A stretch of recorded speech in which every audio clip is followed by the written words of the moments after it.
Good morning everyone. आज हम लोग न्यू चैप्टर पढ़ेंगे प्रोनाउन। तो चलिए स्टार्ट करते हैं। लेकिन स्टार्ट करने से पहले मैं आप लोगों से ये एक बार बोलना चाहती हूँ कि आप लोग नाउन का चैप्टर आप लोग देख लें और उसके सारे रूल्स रिवाइज कर लें, उसके बाद ही आप इस चैप्टर पढ़ें। तो प्रोनाउन प्रोनाउन यहाँ हम लोग देख रहे हैं कि दो अलग वर्ड से बना है, प्रो प्लस नाउन। इसमें भी नाउन आया, यानी नाउन के कुछ रूल्स इसमें भी आएंगे क्योंकि इसमें नाउन ऑलरेडी छिपा हुआ है।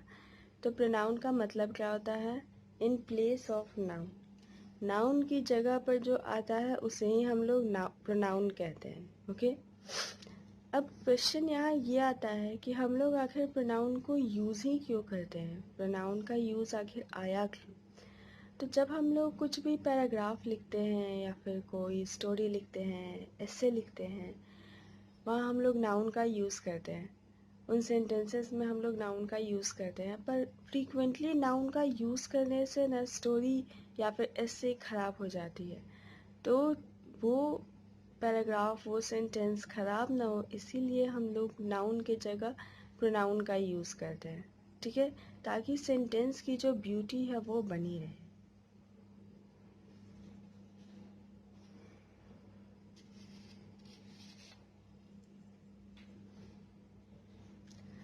क्लासिफिकेशन। प्रोनाउन के टोटल 11 टाइप्स होते हैं। Personal pronoun, possessive pronoun, demonstrative pronoun, distributive pronoun, interrogative, relative, reflexive, empathic, partitive, universal and indefinite pronoun. मैं सबके आपको एग्जांपल्स आपको बताते चलती हूँ, आप इन सबको नोट डाउन कर लीजिए।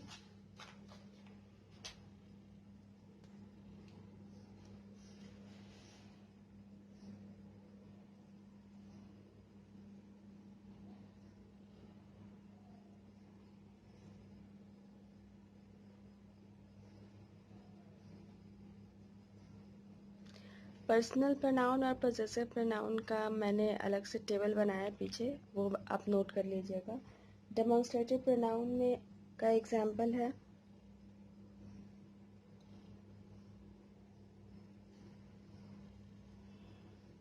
This, that, those. Distributive pronoun का एग्जाम्पल है ईच, एवरी। इंटरोगेटिव प्रोनाउन का example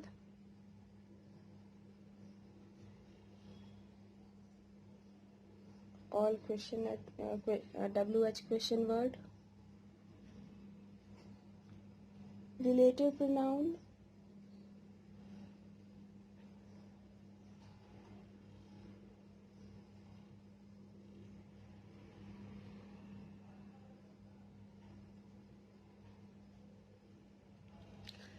reflexive and empathic pronoun. ये दोनों ऑलमोस्ट सेम ही होते हैं। मैं दोनों के एग्जांपल्स आपको बता देती हूँ।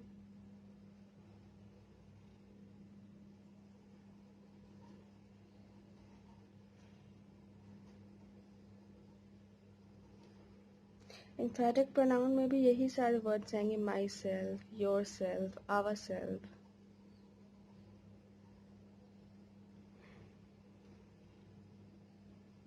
SELF, ourself. लेकिन इन दोनों में डिफरेंस जरूर है।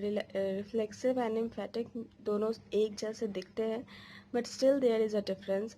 वो मैं आपको आगे की क्लासेस में एक्सप्लेन करूँगी। नाउ पार्टिटिव प्रोनाउन के एग्जांपल मैं आपको बताती हूँ। पार्टिटिव प्रोनाउन कुछ इस तरीके से होता है, लाइक हम लोग लिखते हैं ना, somebody, anyone, ये सब पार्टिटिव प्रोनाउन के एग्जांपल्स हैं। यूनिवर्सल प्रोनाउन में क्या आ जाएगा?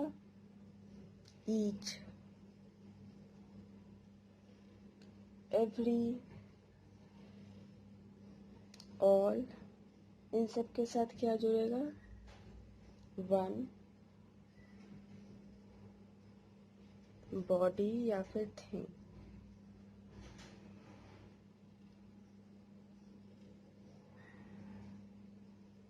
एवरीवन, एवरीबडी, इस तरीके से। एंड इंडेफिनिट प्रोनाउन के एग्जांपल्स ऑल,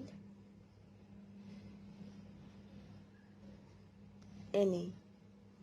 इन सारे टाइप्स के एग्जाम्पल आप एक बार फिर से वीडियो पॉज करके लिख लीजिए। पर्सनल एंड पॉजेसिव प्रोनाउन का मैंने आगे टेबल बनाया है, वो टेबल आप नोट डाउन कर लेंगे। पर्सनल प्रोनाउन का इस तरीके से आप लोग टेबल बनाएंगे। Persons, subjective case, objective case, possessive case and reflexive case. Person में 3 पर्सन आते हैं, first person, second person and third person. और सब्जेक्टिव केस से हम लोग स्टार्ट करेंगे। सब्जेक्टिव में क्या क्या आएगा? तो फर्स्ट पर्सन में आएगा आई, वी। सेकंड पर्सन में यू,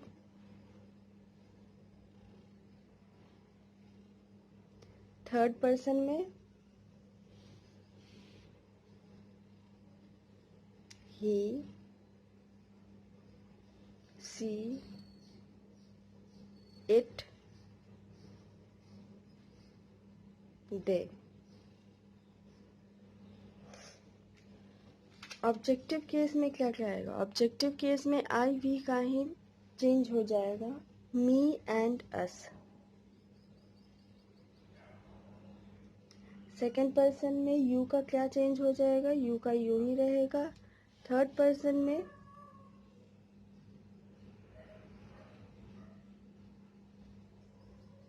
हिम,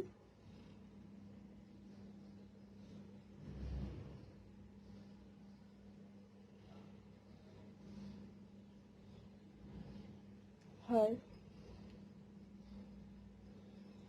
इट,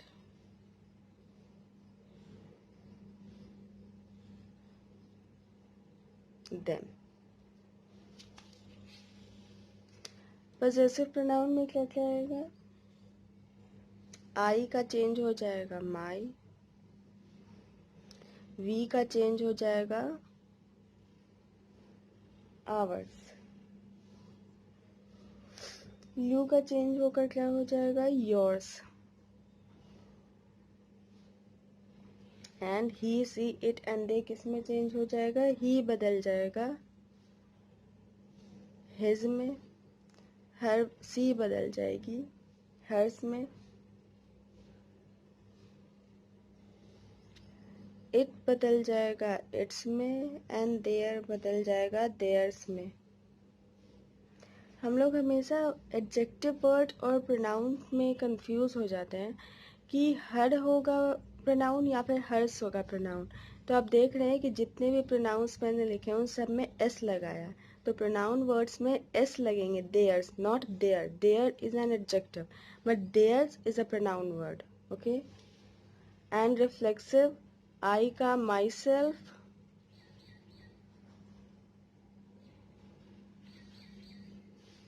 एस का ourself, sorry our self,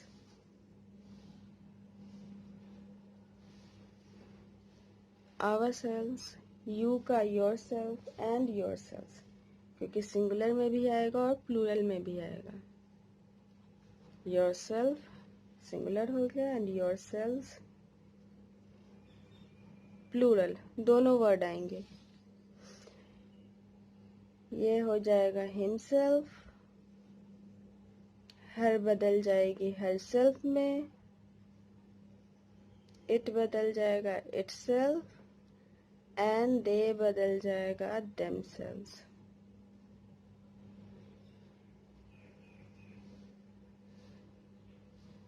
okay. इस टेबल को आई होप आपने मेरे साथ नोट डाउन कर लिया है। फिर आपको इसे याद भी करना होगा क्योंकि आगे रूल्स में मैं आपको फिर ये टेबल नहीं बताऊंगी, मैं डायरेक्टली रूल्स एक्सप्लेन करूंगी। तो आप लोग इसे अच्छे से नोट डाउन कर लीजिए और फिर इसे याद भी कर लीजिए। और अब हम बढ़ते हैं हमारे रूल्स की तरफ, हमारे एडिटिंग रूल्स जो हम लोग आगे पढ़ेंगे।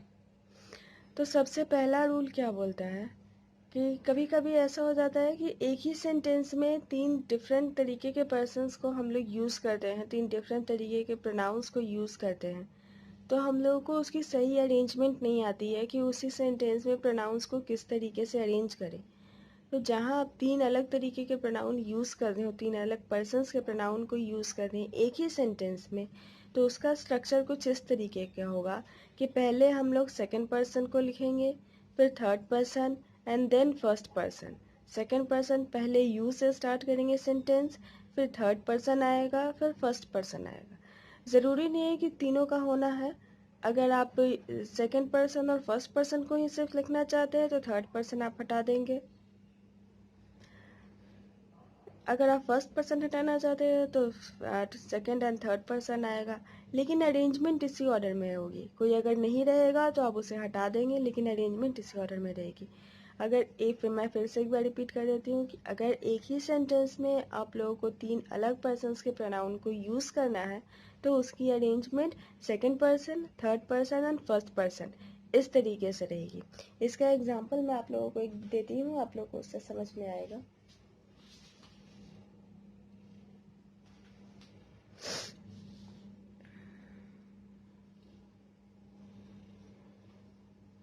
You, he, and I are playing। यहाँ मैंने तीनों पर्सन के प्रोनाउन को लिखा है, तुम, वह और मैं तीनों खेल रहे हैं। तो सबसे पहला क्या आया है, सेकंड पर्सन आया है, सेकंड पर्सन के बाद थर्ड पर्सन और फिर फर्स्ट पर्सन। इस ऑर्डर को हम लोग को मेंटेन करके चलना होगा कि एक ही सेंटेंस में जब तीन अलग प्रोनाउन रहेंगे या फिर दो अलग भी प्रोनाउन रहेंगे तो इसी ऑर्डर में हम लोग को जाना है। जैसे अगर आपको फर्स्ट पर्सन और सेकंड पर्सन का ही बस यूज़ करना है तो आप लोग थर्ड पर्सन यानी हटा देंगे और सबसे पहले यू लिखेंगे फिर आई लिखेंगे। अगर सेकंड पर्सन को ही हटाना होगा तो पहले थर्ड पर्सन लिखेंगे फिर फर्स्ट पर्सन को लिखेंगे। अगर आपको फर्स्ट पर्सन हटाना होगा तो सेकंड और थर्ड पर्सन का यूज़ करेंगे। अरेंजमेंट सही होनी चाहिए।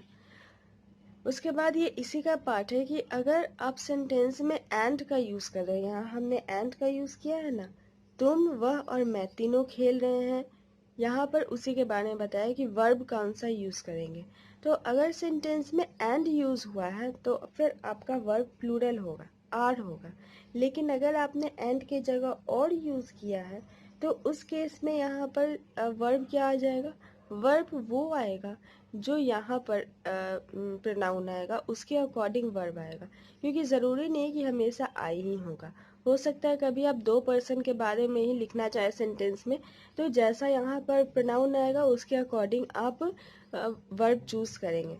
जैसे मैं एक एग्जांपल आप लोगों को बताती हूँ। यहाँ पर ये वही है कि अगर वर्ब में सेंटेंस में वर्ब कैसा आएगा। अगर आपके सेंटेंस में एंड यूज हुआ है तो वर्ब प्लूरल होगा, लेकिन अगर आपने और को यूज किया सेंटेंस को ज्वाइन करने के लिए तो लास्ट सब्जेक्ट जैसा होगा उसी के अकॉर्डिंग वर्ब आएगा आपका। यहाँ एग्जाम्पल देख लिया, आपको समझ में आएगा।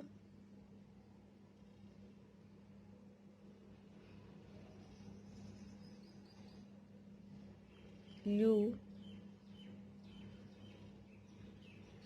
दे और वी आर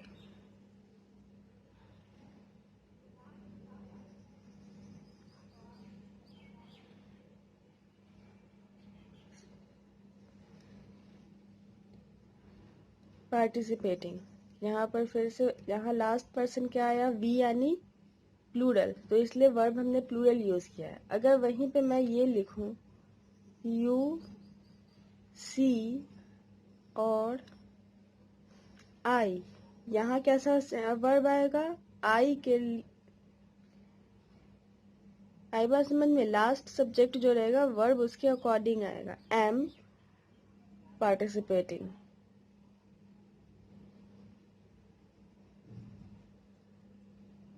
आई बात समझ में, लास्ट सब्जेक्ट अगर आपने सेंटेंस को और से ज्वाइन किया है तो वर्ब कैसा आएगा, लास्ट सब्जेक्ट जो रहेगा। अगर यहाँ आई की जगह सी रहता तो फिर हम लोग क्या यूज करते, इस वर्ड का यूज करते। आ रही है आप लोगों को बातें समझ में। तो इस रूल को नोट डाउन कर लीजिए, क्योंकि इन सब रूल में बहुत ज़्यादा कंफ्यूजन होती है और हम लोग रूल्स को याद नहीं कर पाते, रूल समझते नहीं हैं और फिर गलतियां कर बैठते हैं। रूल 2 में फिर से सेंटेंस अरेंजमेंट की ही बात है, लेकिन यहाँ थोड़ा डिफरेंट है। अगर आप लोगों को फिर से फर्स्ट तीनों पर्सन का यूज़ करके कोई एक सेंटेंस बनाना है, लेकिन उस सेंटेंस में आप लोग क्या कन्फेस कर रहे हैं? गिल्ट को कन्फेस कर रहे हैं। मीन्स आपने कुछ गलती की है और उसके लिए आप कोई सेंटेंस बनाना चाहते हैं, तो उस टाइम में प्रोनाउन का अरेंजमेंट किस तरीके से होगा? First person, second person, then third person आएंगे। जैसे कि एग्जाम्पल लीजिए, लेकिन ज़रूरी क्या रहना चाहिए कि उस सेंटेंस में गिल्ट कन्फेस होना चाहिए। मीन्स आपने कुछ गलती की है, उसको आप लोग बता रहे हो उस सेंटेंस में। फिर फर्स्ट पर्सन, सेकेंड पर्सन और थर्ड पर्सन का हम लोग यूज़ करेंगे। जैसे कि I, you and he were absent from the class.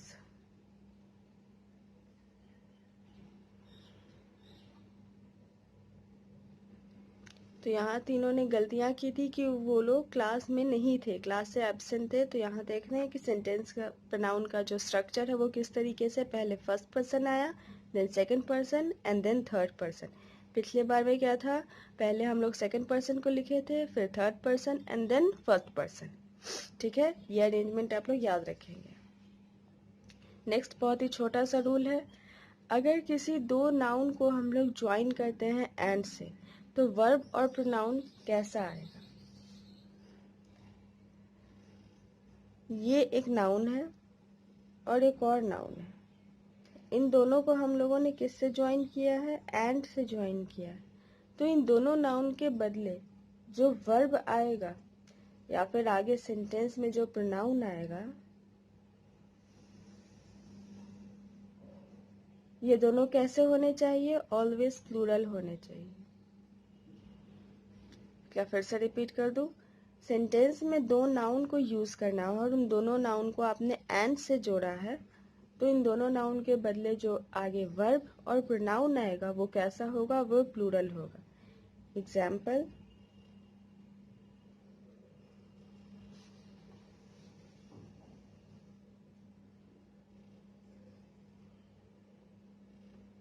India and Russia. India एक नाउन है, रशिया भी एक नाउन है, दोनों को मैंने किससे ज्वाइन किया है? एंड से ज्वाइन किया है। आगे जो वर्ब और प्रोनाउन आएगा वो कैसा आएगा? प्लूरल आएगा। आप लोग ध्यान दीजिए।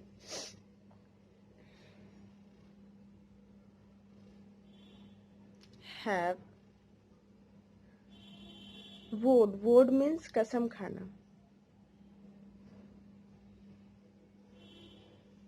देख रहे प्रोनाउन वर्ब कैसा आया है? प्लूरल आया है। India and Russia have vowed to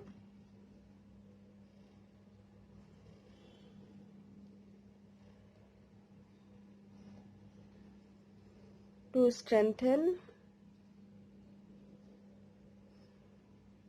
their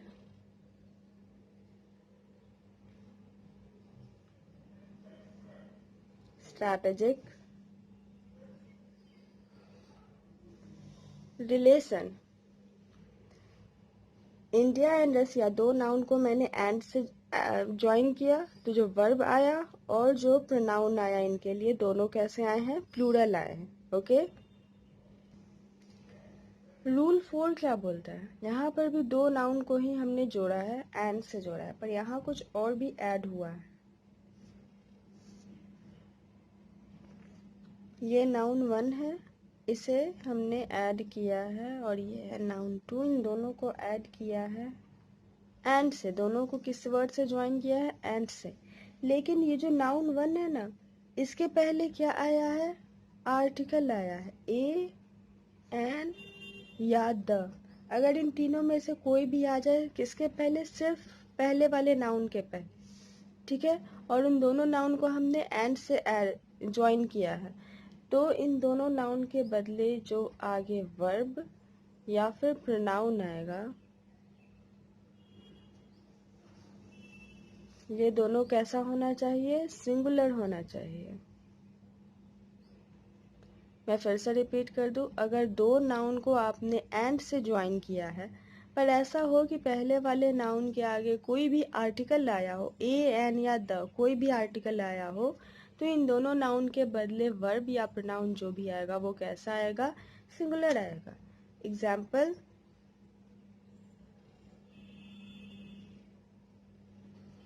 a manager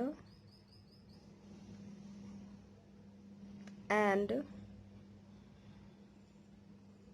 owner. देख रहे हैं, दो अलग नाउन है, मैनेजर एंड ओनर, इसको मैंने एंड से ज्वाइन किया है और पहले वाले नाउन के पहले क्या आया है? आर्टिकल ए आया है, तो इसके आगे जो वर्ब और प्रोनाउन आएगा वो कैसा आएगा? सिंगुलर ही आएगा। A manager and owner is known by his attitude. वो अपने एटीट्यूड के लिए जाना जाता है। तो हमने जो वर्ब यूज़ किया और जो प्रोनाउन यूज़ किया वो कैसा है? सिंगुलर है। ऐसा क्यों? मैं वो भी आपको बता देती हूँ। जब एक ही नाउन के पहले जब हम लोग आर्टिकल यूज़ करते हैं तो ये माना जाता है कि ये नाउन और ये नाउन दोनों एक ही है, यानी मैनेजर और ओनर दोनों यहाँ एक ही पर्सन है। यहाँ पर मिस्टर बी और यहाँ भी मिस्टर बी की ही बातें की जा रही है। पर वहीं हम लोग रूल 5 में देखें, रूल 5 बोलता है अगर दो नाउन को एंड से ज्वाइन किया जा रहा है लेकिन दोनों नाउन के पहले आर्टिकल आ रहा है, ए एंड द, दोनों नाउन के पहले अगर आर्टिकल आ रहा है, आई बात समझ में? दो नाउन को यहाँ भी एंड से ही ऐड किया जा रहा है लेकिन यहाँ दोनों नाउन के पहले आर्टिकल ए एंड द का हम लोग यूज कर रहे हैं। इन दैट केस जो भी वर्ब या प्रोनाउन ऐसे सेंटेंस में आएगा वो कैसा आएगा? प्लूरल आएगा। क्यों? क्योंकि यहाँ दो अलग पर्सन्स की बात की जा रही है, यहाँ दो अलग नाउन की बात की जा रही है और जहाँ दो अलग पर्सन आएंगे वहाँ कैसा हो जाएगा? वहाँ प्लूरल बन जाएगा। जैसे एग्जांपल ऊपर वाले को ही लेते हैं, manager and an owner are known by their attitude. ये दो वर्ड है, वही दो नाउन है जिसको हमने एंड से ज्वाइन किया है, लेकिन यहाँ दोनों वर्ड के पहले आर्टिकल का यूज किया गया है। तो जहाँ दो नाउन को एंड से जोड़ा जाता है और लेकिन दोनों नाउन के आगे हम लोग आर्टिकल का यूज करते हैं, तो इसका मतलब ये होता है कि दो अलग पर्सन्स की बात की जा रही है और जब दो अलग पर्सन की बात की जा रही है तो वर्ब और प्रोनाउन कैसा आएगा? प्लूरल आएगा। तो आज का क्लास हम लोग यहीं तक रखते हैं। नेक्स्ट क्लास में मैं आप लोगों को और भी रूल्स बताऊंगी। तब तक आप इन सारे रूल्स को नोट डाउन कर लीजिए, रिवाइज कीजिए और टिल देन बाय बाय। अगर आपको मेरा ये वीडियो अच्छा लगा हो तो आप इस वीडियो को आगे अपने फ्रेंड्स को, फैमिली को शेयर कीजिए। मेरे चैनल को सब्सक्राइब कीजिए। Thank you.